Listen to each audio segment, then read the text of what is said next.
But I want to get started and talk about just what positive youth development is, how we as researchers view positive youth development, and then we're going to get into some fun stories and tips and some ideas based on all this great research coming out from Carol Dweck and Angela Duckworth and others about grit and mindset and resilience. So I want to start off telling you what we call the positive youth development perspective.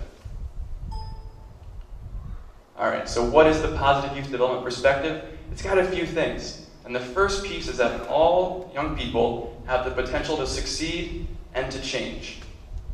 Every single, yes, even the one you're thinking of right now, that person has the potential to change and succeed and to flourish and to grow. You need to believe this to work with young people, whether you're a parent, a teacher, administrator, researcher, anybody. When I was a therapist starting out in Philadelphia, my first supervisor came to me and he said, "Brian, you need to believe that all young people can grow and that they can change and that they can succeed. You need to believe everyone can do it. Because if you don't deserve to work for them and with them. And they certainly don't deserve you." And that really stuck with me. So that's the first tenet. It's going to be the underlying principle of everything we talk about today. Young people can change, they can grow, they can succeed, every single one. You got to believe that. You got to know that in your heart. And every young person has strengths. They might be buried down sometimes, and they might be right on the surface sometimes, but every young person has strengths somewhere inside of them. And it's up to us working with them to find out what those strengths are and bring them out and make them flourish with those strengths. And the good news is that they're also surrounded by organizations like Les Jardins, right? Like the Boy Scouts, like 4-H. These great community organizations, we call them developmental assets. They're places in the community that also have strengths. And what we talk about in positive development is a combination of the strengths of the context and the environment and the strengths of the individual. Because no one grows up in a vacuum, right? No one grows up apart from their environment. You need to study the person, you need to study their environment, and you need to see which the strengths are from both and combine those things. That's how you find positive youth development. That's how it can occur. So you can't just study the school and the teachers and the administrators. You can't just study the student. You need to understand the interaction between the two and find the strengths and how they overlap. And that's how you're going to get creative and help the young person to flourish. And then again, just a little summary here. You combine the strengths of the ecological assets and the young person, positive development occurs, and we should believe that it's possible to do that anywhere with anyone.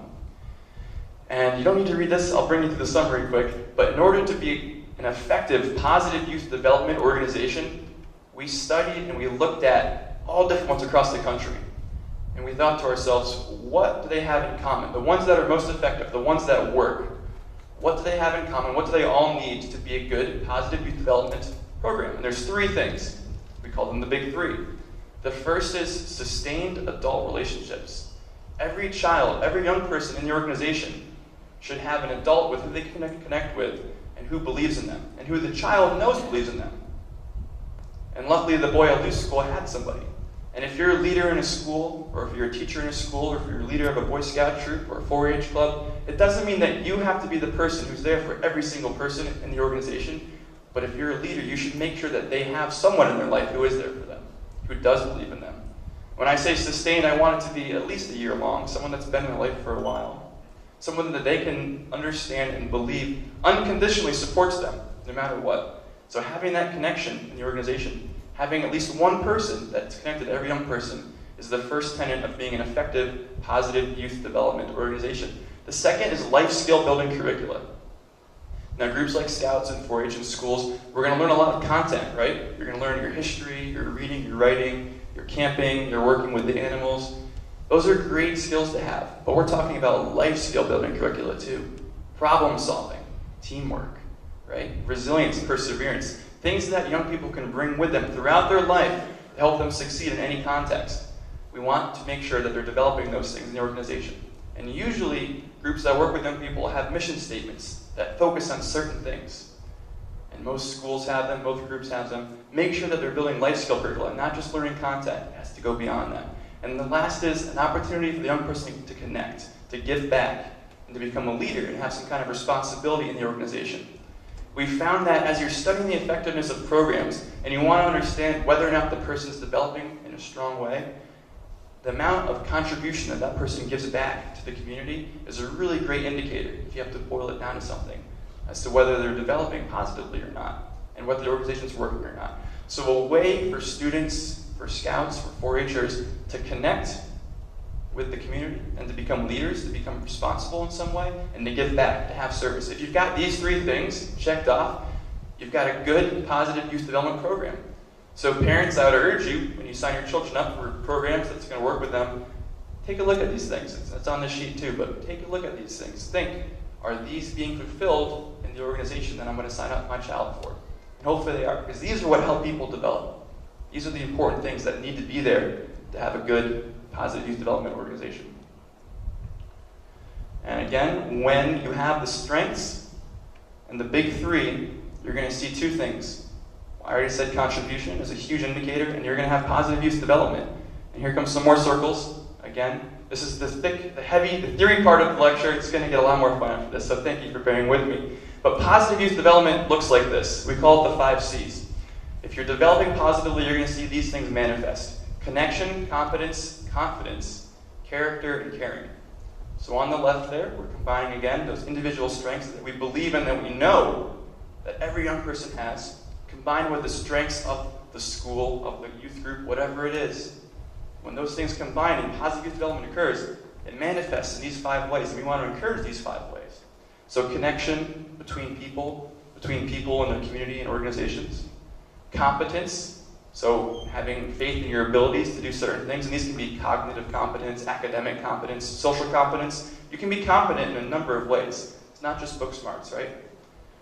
Confidence, belief in yourself, self-efficacy, belief in your decisions is a powerful thing as a young person too. Believing that what you're doing is the right thing. Caring, a sense of empathy, sympathy for others. And character, a sense of right and wrong, a set of values. Now it's important to understand that these 5 C's are bidirectional. They can influence one another. You don't have to have competence to get confident in yourself. Any one can influence another one. And some people are stronger in certain areas, and some programs are stronger in certain areas than others. So it's not an order, but they're all going to develop, and it's important that they all develop. We can't skip over one. So as a quick mind exercise, let's think. Let's think about someone who's very caring in a group. So you've got a group of people, okay, they care about each other, they feel like they're a family, good. They're connected, they know their neighborhood very well, they're connected with one another, all right, 2 for 2. Competence, so they're very smart at what they do, they're very clever. And confidence, they've got a leader who's a really confident young person who believes in his decisions. But let's leave out one of the other ones. Let's leave out character. So we're 4 for 5. I just described a really effective gang leader, right? They picture themselves as a family, caring for one another. They're connected to the community. They're competent. They're doing nefarious things, probably, but they're good at doing that. And they're very confident about people who are leading gangs. They're some of the most confident young people you'll come across. But we forgot one of the C's. We forgot character. They don't have that sense of right and wrong. And they don't have those values. So their actions they're performing aren't in the best interests of others. They're obviously not contributing in a positive way back to society. So it's just an example. We want to make sure we're developing all the 5 C's and not leaving any of them by the wayside. But it's easy to focus on some of them and forget about other ones. And when that happens, when positive development is flourishing and all of them are going on, again, you've got that contribution and you've got reduced risk behavior. We like talking about things that go right in kids' lives, but things that are going to go down, teen pregnancy, anxiety, depression, drug use, substance abuse, those things also all go down when positive youth development is occurring. So I want us to think about the 5 C's right here at home in our positive youth development program, Jardin. Which one of the 5 C's is Jardin best at delivering on? What do we think? Take a second and think about those 5 different C's. All of them. All of them, all right. We have an unbiased opinion from the headmaster that all of them are the answer. Does anyone stick out as being a strong point for the school? You can yell it out. Character, great. Competence, that's good for a school to have competence. That's a good one to say, yes. So your character and competence, great. Those are great. How about, are there any weaker spots? Any things when you think about it, maybe we could improve on a little bit? Lee, you can cover your ears briefly for this part. What's that? Confidence, okay. Good, sure, yeah, it's hard for little kids to be confident in themselves, right? Because they got a lot going on. However, there's also ways we can use our strengths to improve weaknesses. So let's say hypothetically confidence is a weakness in young people, and it often is. But competence is a strength in a lot of schools, and I can tell from the stories I've heard from parents. I've had folks emailing me before I even came. I've had great talks with Lou and Cynthia about the school. I can agree that competence is probably a great strength here. And that's a way to build confidence, right? As young people are able to build their competence in certain areas and demonstrate it, it's very fun for them, and they grow very proud of themselves. And that's how you become confident. So I often urge you to take a look at these, and if you see any in your young people, maybe that aren't connecting so well and growing, use a strength to help a weakness flourish. So those are the 5 C's, and this is going to bring us to the end of the theory part. We all made it. All right, we can talk about the fun things now. So we understand positive youth development is interaction between a young person and the individual and the environment, the context, the developmental assets, right? And there's strengths on both sides, and there's a few things we need to have a good one. I think we've got that here. So let's talk about some really relevant current theory, and one thing here is called grit. Angela Duckworth pioneered this term in psychology, grit. It's a passion and perseverance for long-term goals. And she's been studying it for quite a long time, and what she's found, the key thing you need to know about grit, it's a better indicator of success later in life than IQ. And a lot of us think, IQ is the way to the future. Smart people are going to make it farther than anybody else. That's what it takes. Well, Angela has shown through a number of studies that it's actually something called grit. And we talk about non-cognitive factors. We talk about things that go beyond just your traditional intelligence that are going to help you later in life become successful. So let's talk about grit in education. Again, grit is this commitment to a goal and perseverance and passion. So I want to make sure we can tease out grit being different from just kind of a resilience. You're not just kind of trying to stick through things you don't like and put up with things. Grit is a passion and perseverance for a long-term goal. And we're going to give some case studies. Becoming a second lieutenant in the Army, becoming the best speller in the entire country, becoming an Eagle Scout. These are long-term goals you can have passion for. And certainly you can have perseverance and resilience for things to get through the week and do my homework and put up with things. That's also a valuable skill. But grit, when we talk about grit, we're talking about a passion and perseverance for a long-term goal. Not just a short-term, week-only goal, a big goal. So it's important to understand that going forwards. And what kind of things did grit predict achievement for? So I said it predicts success. Well, what does success mean? A few different things. The first example Angela studied was West Point. So everyone know what West Point is? It's the military academy in upstate New York. It's very difficult to get into. And when you do, the first summer there, before you enroll your freshman year, they call Beast Barracks. And it sounds very scary, and actually I've spoken to some folks who went through it, and it's worse than it sounds.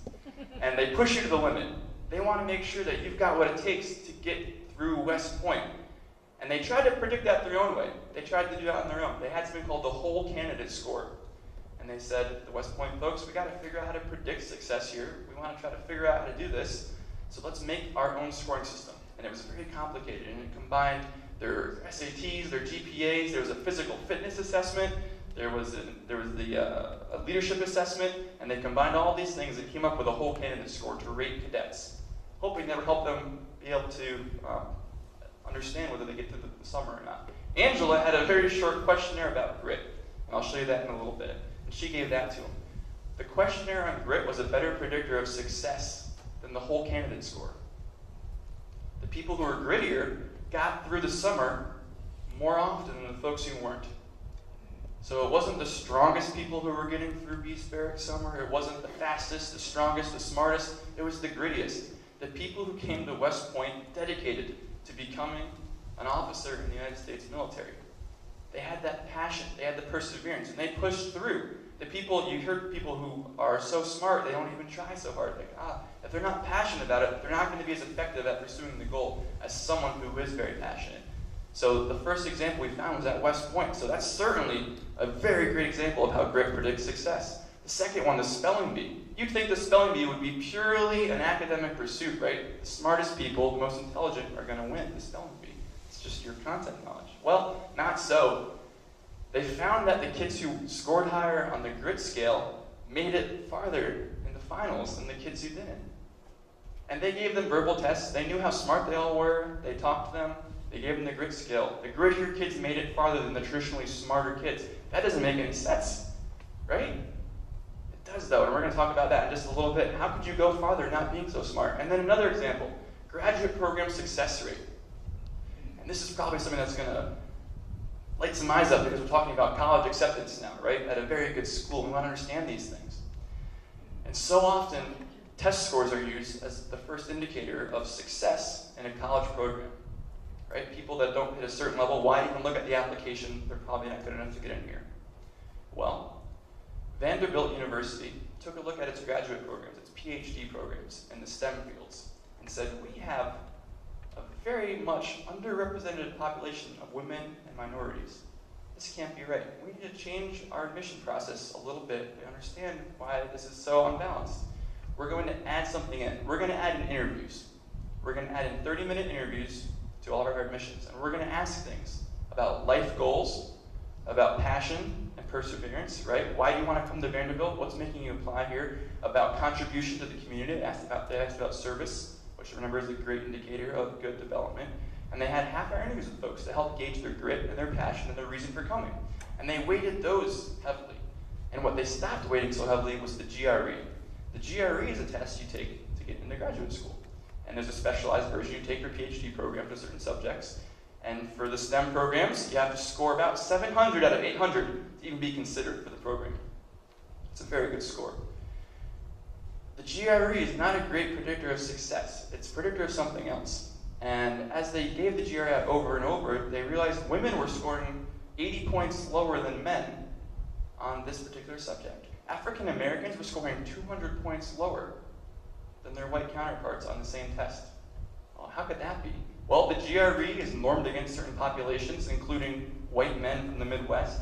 So the GRE is a really good predictor of being a white male, which is, good for us, but Vanderbilt took a closer look, and they lowered the amount of weight they put on the GRE. In this class, when they did interviews, they admitted 85% of the class who scored under 700. So 85% of an entering class of PhD students would not have even been given consideration, but they were admitted to Vanderbilt's PhD program under this particular year. Because the interviews were great. They were impressed. And this allowed many women and many minorities to come in that year. And they said, let's see how everyone does under this new process. So success in a PhD program, and I'll call success being on target to graduate, or being placed in your field that you studied for, or getting a postdoc in your same field, that's success. And the national average for folks who are getting a PhD, the success rate's about 50% of being placed in your field, or getting a postdoc in your field, or being on track to graduate at the right time. 50% is the national average. That's what we're expecting to get, right? And this class was admitted with 85% of the people scoring under 700, so they weren't even scoring or intelligent enough for the program to start out. Well, guess what? They bucked the trend. 81% success rate at Vanderbilt. Much higher than the national average, much higher than anyone could have expected, right? So these tests that were created that we rely upon so heavily on teachers to teach to, they're not always measuring the right things, because success is following your passion, getting into a career that you want to follow, right? Getting into that postdoc. That's what success really is. It wasn't the GRE score, and it wasn't predicting success. It didn't matter. It was keeping people out who weren't qualified, who were more than qualified, who went on to do great things in their field. And this story got out a few years ago, and I'm really happy to see admissions people are starting to come around and understand what's really important in letting kids into the right schools. And it's more than test scores. It is. And I'm sure it's a logistical nightmare to do half-hour interviews with everybody, but it's so important to understand someone's goals. So hopefully you'll keep seeing essays that are being tweaked, interviews that are being added, to understand a larger picture of someone's capabilities, because tests aren't cutting it anymore. It's the gritty folks, the passionate folks who are going to succeed, because they're going after goals they really believe in. All right, and a few things I want to talk about right now. How can we use grit and teach school? A huge part of becoming gritty and being able to persevere for a long time in pursuit of something is learning that, ready, it's okay to fail. It's okay, guys.